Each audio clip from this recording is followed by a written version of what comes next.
Sebelumnya, Assalamualaikum warahmatullahi wabarakatuh. Saya Dwi Arianto, NPM 1913053087, semester 3C.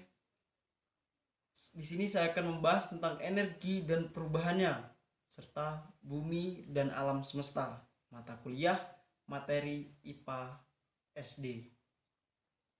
Pengertian energi. Energi merupakan konsep yang sukar dipahami karena energi tidak memiliki bentuk fisik. Kita hanya dapat melihat dan merasakan efek dari adanya energi, namun tidak dapat melihat secara fisik energi tersebut. Selanjutnya yaitu bentuk-bentuk energi dan perubahannya. Yang pertama adalah energi panas. Energi panas atau yang disebut dengan energi kalor merupakan suatu energi yang bersumber dari matahari.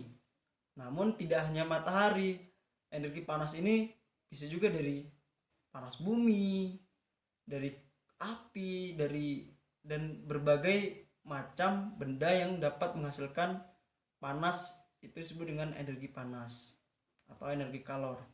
Dan energi panas dapat berpindah melalui 3 cara, yaitu yang pertama konduksi, yang kedua konveksi, dan yang ketiga itu radiasi.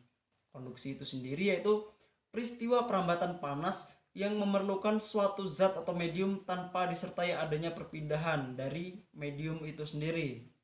Contohnya, sendok terasa panas saat digunakan untuk mengaduk kopi panas. Yang kedua yaitu konveksi. Konveksi adalah perpindahan panas dengan disertai aliran zat, seperti air yang panas akan bergerak naik,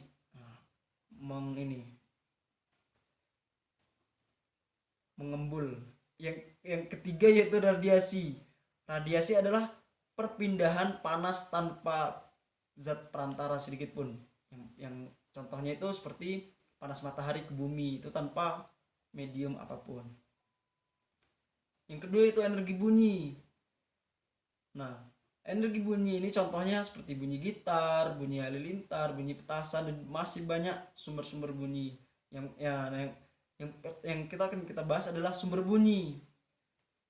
Nah, bunyi suatu benda dapat menghasilkan bunyi jika bergerak atau bergetar. Contohnya gitar yang dipetik akan mengeluarkan suara, atau gong yang dipukul akan bergetar dan menghasilkan suara. Nah, untuk suara itu sendiri terbagi menjadi 3, yaitu 20 Hz sampai dengan 20.000 Hz itu disebut dengan audiosonik atau sering didengar oleh manusia. Sedangkan kurang dari 20 Hz itu disebut dengan infrasonik yang biasa didengar oleh jangkrik. Nah, sedangkan yang lebih dari 20.000 Hz itu disebut dengan ultrasonik yang biasa digunakan, atau yang bisa mendengarkan 20.000 Hz itu biasanya adalah hewan seperti lumba-lumba. Nah, perambatan bunyi.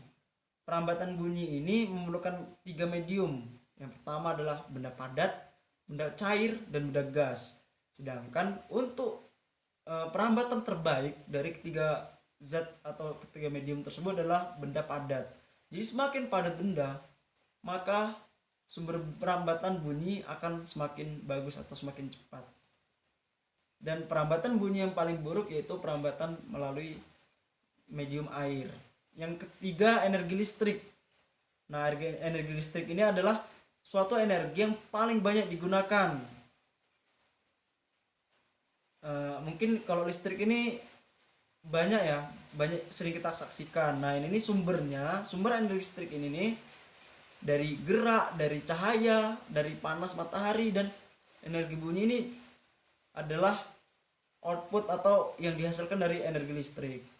Yang keempat, energi alternatif. Nah, energi alternatif adalah suatu energi yang tidak cepat habis atau bahkan tidak dapat habis dan dapat dimanfaatkan terus menerus.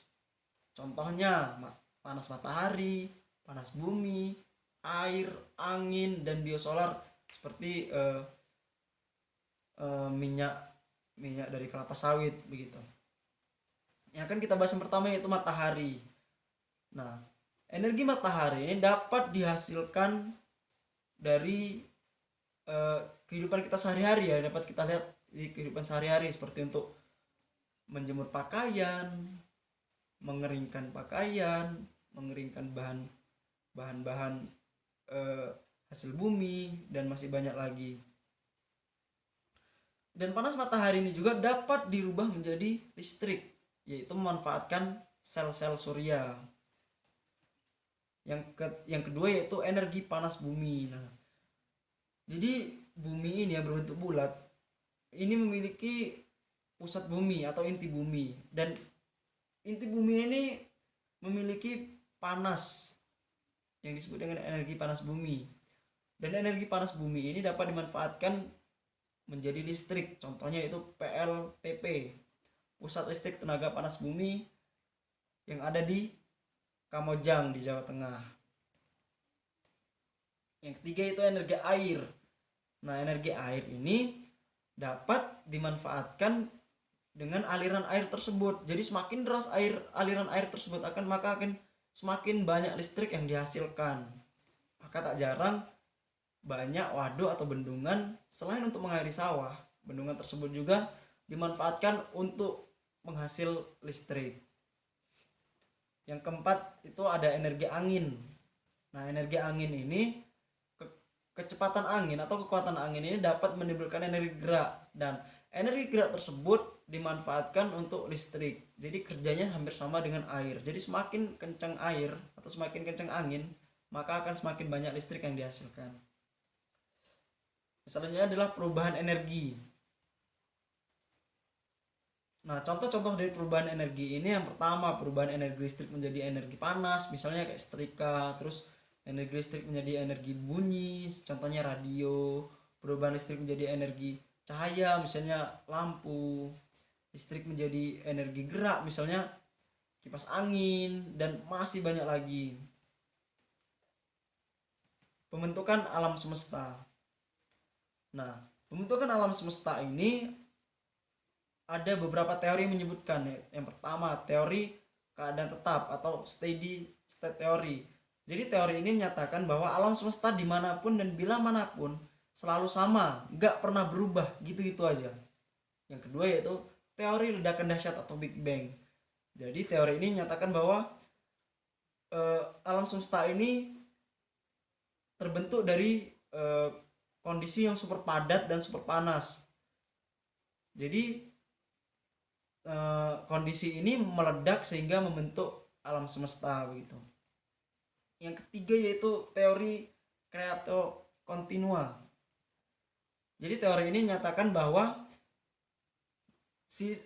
saat diciptakan alam semesta ini tidak ada. Alam semesta ini selamanya ada dan akan tetap ada. Jadi alam semesta ini awalnya nggak ada jadi ada gitu, dan nggak pernah berakhir alam semesta ini, selalu gitu-gitu aja.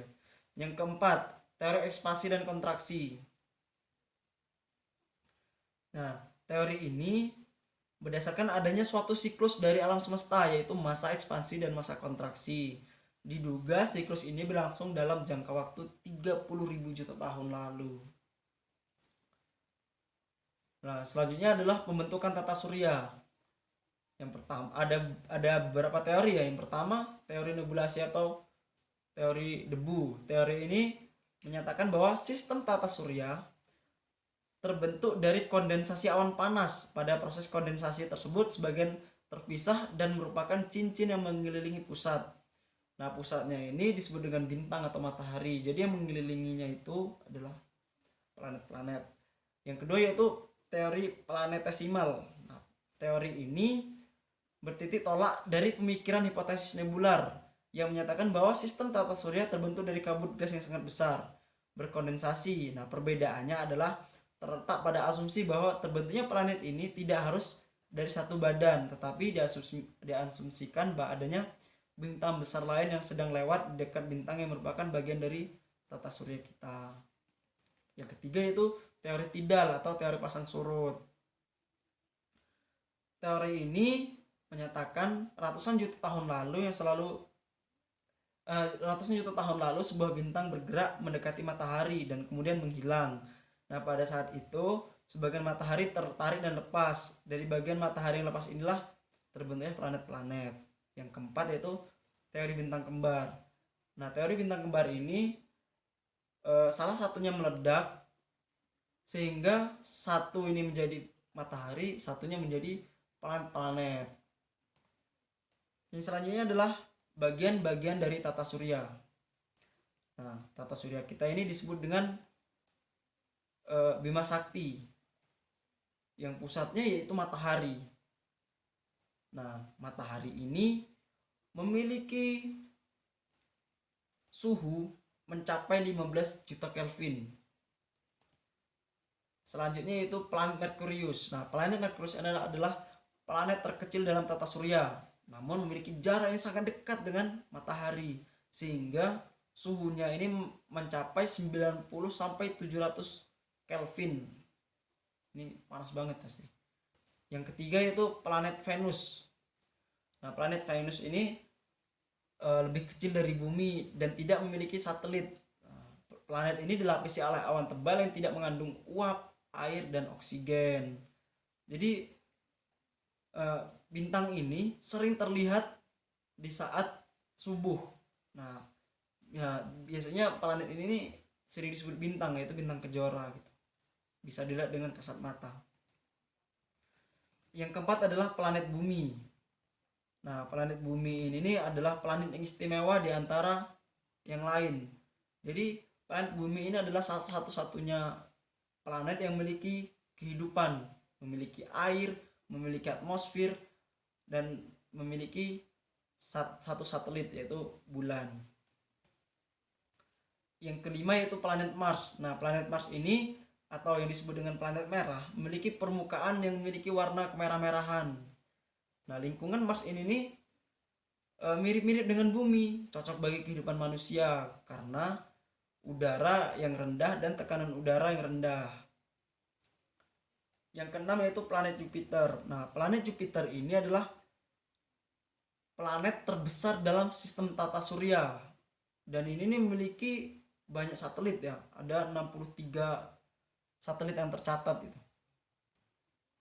Dan jaraknya dari matahari ke Jupiter ini 778,3 juta kilometer. Kira-kira ya. Yang selanjutnya adalah planet Saturnus. Planet Saturnus ini adalah dikenal dengan planet bercincin, memiliki 10 satelit dan bergerak berlawanan arah dengan 9 satelit lainnya.